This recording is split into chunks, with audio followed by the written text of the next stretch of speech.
Эрзи на ингушском или орел на русском, неважно, на каком языке говорить об этом башенном комплексе. Он прекрасен. По легенде, его построили на месте гнездовья орла, а птица эта у ингушей в особом почете. Вот и не стали фантазировать с названием. Оно и так очевидно. Показывать сегодня мы будем Эрзи ночной. Где он, спросите вы?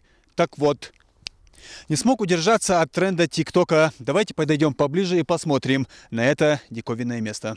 Переступив территорию башенного комплекса, кажется, что совершил скачок во времени, как будто переместился в Средневековье. Над головой чистое небо и видно лишь несколько облаков, которые то и дело пытаются перебить свет луны, но безуспешно. Здесь все, как и описывается в лучших традициях ингушских классиков. Именно такими представляешь ночной башенный комплекс, описанный в романе Идриса Базоркина «Из тьмы веков». Данный комплекс, согласно истории, был как построен. Изначально, это одна из версий, изначально жители этого селения, которые потом переселились ниже в Альгете, жили чуть подальше в селении Кербети.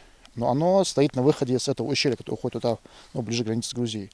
А там было очень трудно жить, это такое, очень такое трудное место, и они решили переселиться пониже, в более удобное место.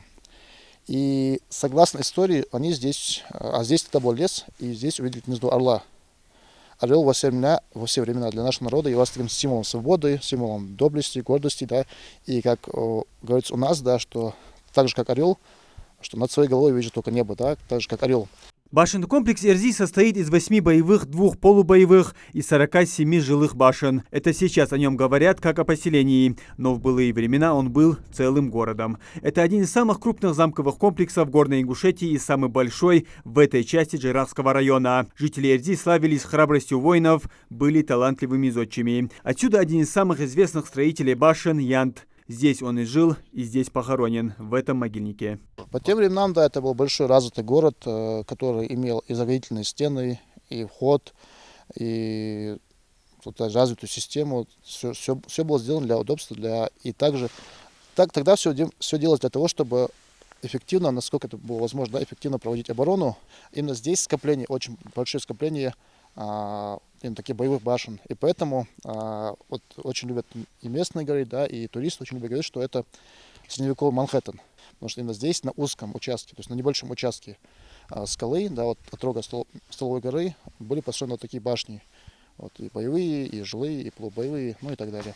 Сделать освещение и показать Эрзи ночной решил Комитет по туризму Ингушетии, а его завершение стало одним из самых значимых событий 2021 года. Освещен сам башенный комплекс и 540 метров дороги, которая ведет к нему. Теперь это место стало популярным среди туристов не только в светлое время, но и ночью. Данный проект был освещен многими туристическими информационными порталами, что благоприятно скажется на общей заинтересованности нашей республики, ее горной части и увеличит турпоток. Данный проект – это яркий концепт, который будет набирать обороты в развитии туристической инфраструктуры. Подобные проекты помогают подчеркнуть неповторимость архитектурных особенностей и отразить важные исторические периоды нашей республики. Система освещения Эрзи автоматическая. Благодаря датчикам света лампы включаются вечером и выключаются утром. Внутри комплекса подсвечено 8 боевых и 2 жилые башни. Всего установлено более 60 прожекторов. Принцип работы освещения максимально прост. На каждой стороне башни установлены такие фонари. Сейчас этот опущен вниз. Поднимаем его, и сторожевой великан снова устремился вверх. Принцип работы простой, но зато какой эффект, смотрите сами.